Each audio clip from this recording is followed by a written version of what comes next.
उद्धव ठाकरेंच्या शिवसेनेचं उद्या राज्यभर जोरदार आंदोलन आहे, घंटानाद करणार आहे आणि ज्या लोकांनी देशाला लुटलं, देश उद्ध्वस्त करते अशा सगळ्या विरोधात हिंदूंचं एकत्रीकरण करणार या सगळ्या माध्यमातून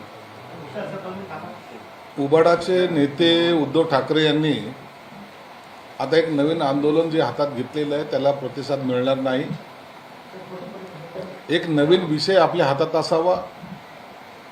राम मंदिर अयोध्यामध्ये जी काही चोरी झाली त्यानुसार आपल्याला त्याचं काही कॅश करता येईल का, आपल्याला त्याच्याबद्दलचा काही फायदा उचलता येईल का, म्हणून त्यांनी आंदोलन करण्याचा प्रयत्न केलाय. परंतु मुळामध्ये यांनी हिंदुत्व सोडल्यामुळं यांच्या या आंदोलनाला प्रतिसाद मिळणार नाही. दरवेळेला दुप्पट्टी भूमिका घेऊन जर तुम्ही राजकारण करत असाल तर लोक त्याला साथ देत नाही, हे तेवढं सत्य आहे. काँग्रेस बरोबर गेले, राष्ट्रवादी बरोबर गेले, आता ह्या आंदोलनामध्ये ते त्यांच्या बरोबर नसणार आहे. म्हणजे एका अर्थानं एकट्यांनाच हे आंदोलन पेलावं लागणार आहे. आणि काय आंदोलन करणार आहेत? हनुमान चालिसा वाचणार आहेत. जे हनुमान चालिसा पठण त्यांच्या बंगल्यासमोर करत होते त्यांना ह्यांनी जेलमध्ये टाकलं होतं. त्याला 13 दिवस जेलमध्ये त्यांना बंद केलं होतं. आणि आज ह्यांच्यावर ही वेळ आलेली की आता हे गल्लोगल्ली जाऊन हनुमान चालिसा वाचणार. यांच्यात जर परिवर्तन होत असेल तर ठीक आहे, परंतु राजकारणासाठी आता हनुमानांचा सुद्धा वापर जरी त्यांनी केला तरी लोक हे विसरलेले नाहीत. आता उबाठांनी हिंदुत्व सोडलंय हे मात्र नक्की झालेलं आहे. राज ठाकरे यांनी मुख्यमंत्र्यांना एक पत्र लिहिलं आहे. त्या पत्रात असं म्हणाले की केंद्रातील भाजप नेत्यांना सत्तेचा माज आला आहे. हा संसद आता महाराष्ट्र इथे आला आहे. तुमचा एक आमदार पदाधिकारी लोकांच्या मृत्यूवर फिरीफिरी असतो आणि त्यावर कारवाईचा एकही आसूड ओढला जात नाही, ही अत्यंत संतापाची बाब आहे. नाही, काल जो काही साठमच्या बद्दलचं का जे काही आपली चित्रफित आली त्याच्यामध्ये तो नेमका काय बोलला आणखी ते परिपूर्ण पाहायला मिळत नाही. परंतु जर असा एखादी दुर्घटना घडली तर त्यावर अशा प्रकारचं हसणं किंवा त्याच्यावर कॉमेंट्स करणं ही योग्य नाही, हे प्रत्येकाला त्याची जाणीव आहे. आणि म्हणून त्याबद्दल जर असं बोललं असेल तर साटमला निश्चितच मुख्यमंत्री साहेबांनी काहीतरी समज दिली असावी. म्हणून आम्हाला वाटतं आता हा विषय हे तर संपायला हवा. अनेक प्रश्न आपल्यासमोर आहेत. आताही मुंबईमध्ये धोधो पाऊस कोसळतोय, अनेकांच्या घरात पाणी शिरलेलं आहे, अनेक रस्ते ब्लॉक झालेले आहेत. ह्या सगळ्या गोष्टी याकडे आता लक्ष देणं गरजेचं आहे. काही ठिकाणी खड्डे पडलेले आहेत, त्याचं काय, या सगळ्या प्रश्नावर सरकारने आता आपलं लक्ष केंद्रित केलेलं आहे. म्हणून यासाठी जे जे मदत करता येईल ती नागरिक म्हणून सुद्धा आपण केली पाहिजे अशी मी त्यांना विनंती करणार. राज ठाकरे असंही म्हणाले की महाराष्ट्राच्या राजकीय संस्कृतीचा ऱ्हास होतोय. पूर्वी कसं आहे, महाराष्ट्रामध्ये आणि इतर राज्यामध्ये जमीन आसमानचा फरक होता, पण आता तो राहिला नाही. त्याला जबाबदार तुम्ही आहात. ऱ्हास होतं म्हणजे आता काय एकच पार्टी नाही ना. उबाटाचे लोक काय बोलतात हे काय संस्कृतीचा ऱ्हास नाही का? ते काय फुलं टाकतायत का? म्हणून एखाद्याने फक्त हसणं याला तुम्ही संस्कृतीचा ऱ्हास आणि चॅनलवर डायरेक्ट शिव्या देणं म्हणजे हे संस्कृती जतन आहे का? असा दुजाभाव आपल्याला करता येत नाही. दोघांना एकाच पारड्यात तोडलं पाहिजे. साठमचं चुकलं चुकलंच, परंतु इतरांचं चुकलं हे म्हणायची हिंमत सुद्धा आपण दाखवली पाहिजे ना. म्हणजे आपलं ते लेकरून दुसऱ्याचं ते कार्टं ही भूमिका नसावी.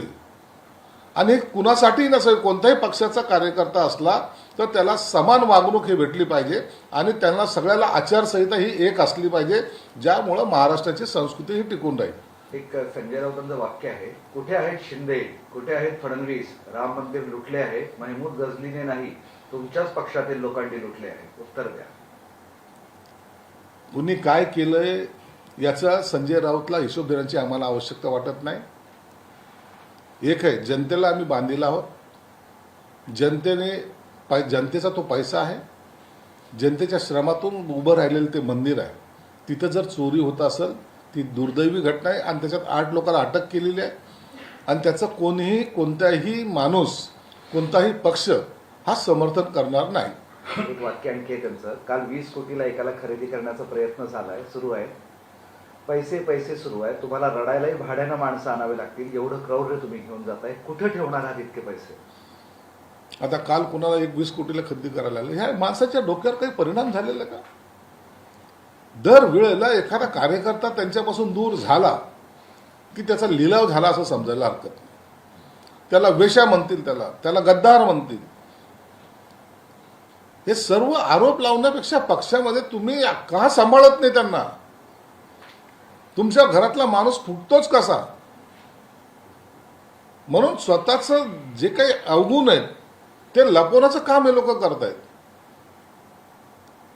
याला 20 कोटीला खरेदी केलं, यांना 50ला केलं, यांना 70ला केलं. हे कोटी कोटी यांच्या डोक्यामध्ये एकच किडा आहे की आपला माणूस दुसरीकडे गेला रे गेला, त्याच्यावर शिक्का कसा लावायचा. म्हणून आता ह्यांनी कितीही बोंबा मारल्या तर त्यांच्या पक्षामध्ये काही लोक राहणार नाही. ऑपरेशन 0.3 आमचं आता सुरू झालेलं आहे. आता तुम्हाला काही दिवसांतर याचे परिणाम सुद्धा पाहायला मिळतील. आणि हे ऑपरेशन मध्ये कोण कोण काय काय सर ऑपरेशन 3 मध्ये आता हे सगळं त्याचं डिटेल तर त्याचं तुम्हाला देत नाही. ऑपरेशन हे ऑपरेशन असं थोडंसं एकदा आम्ही सगळं त्याचा सॅम्पल चेक सगळं चेक करतोय. नंतर याचं ऑपरेशनबद्दल तुम्हाला माहिती मिळेल. असाच भूकंप होणार परत? महाभूकंप होणार. पण हे टार्गेट किती महिन्याचं आहे की ऑपरेशन 3 याचं टार्गेट? त्याचा ते सर्व एकनाथ शिंदे साहेब ठरवत असतात. कधी त्याचा भूकंप करायचा, कधी त्याचा बॉम्बस्फोट करायचा, कधी त्याचं ऑपरेशन करायचं. किती लोकांचं करायचं ते शिंदे साहेबांकडे आकडा असतो. राम मंदिर ट्रस्ट पूर्णपणे बरखास्त करा असं संजय राऊत म्हणतात. संजय राऊत देशाचा चिंता करतो. संजय राऊतांना तर जगाची चिंता केली पाहिजे. इतका महान नेता आहे हा. राम मंदिर आणि महाराष्ट्रामध्ये कोणतं उबटामध्ये कोणतं संजय राऊत? देशात कोणीच उरलेलं नाहीये. फक्त हाच एक माणूस उरलेला आहे ज्याला राम मंदिराची चिंता आहे. म्हणून बकवास करायला सुद्धा टाइम टेबल पाळलं पाहिजे. जे काही सुरू आहे सगळं त्यावर देवेंद्र फडणवीस बोलत नाही. उपमुख्यमंत्री आजारी पडले आहेत, इतके मृत्यू होते, उत्तर कोण देणार असंही संजय राऊत म्हणतात.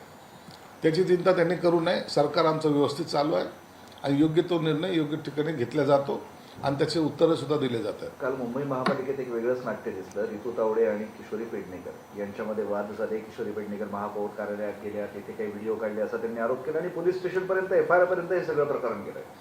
बघा, महापौरांचा एक वेगळा प्रोटोकॉल आहे. त्यांच्या कार्यपद्धती वेगळ्या आहेत. गटनेता किंवा विरोधी पक्षनेता ज्या पेडणेकर आहेत त्यांचा एक प्रोटोकॉल आहे. या प्रोटोकॉलच्या व्यतिरिक्त जाऊन काहीतरी हेरगिरी करणे किंवा काहीतरी फोटो काढणे असे प्रकार जर झाले तर तो महापौरच्या दालनात जाऊन तर मला वाटतं हे योग्य नाही. त्यासाठी महापौरांनी स्वतः रितसर कंप्लेंट केलेली. फक्त त्या बोलल्यात आणि थांबल्यात असं नाही, तर त्याने तिथलच्या DCPकडे कंप्लेंटही केलेली आहे आणि ते कंप्लेंट आता त्याचा काय तो सोक्षमोक्ष 1-2 दिवसात होईल. नुकतेच ते मिसिंग रोड बनलाय आणि तिथे त्याच्यावर आता खड्डे पडायला सुरू झाले पहिल्याच पावसामध्ये मिसिंग रोडवर खड्डे पडलेत. निश्चित त्याची दखल आता त्या खातं घेत असेल.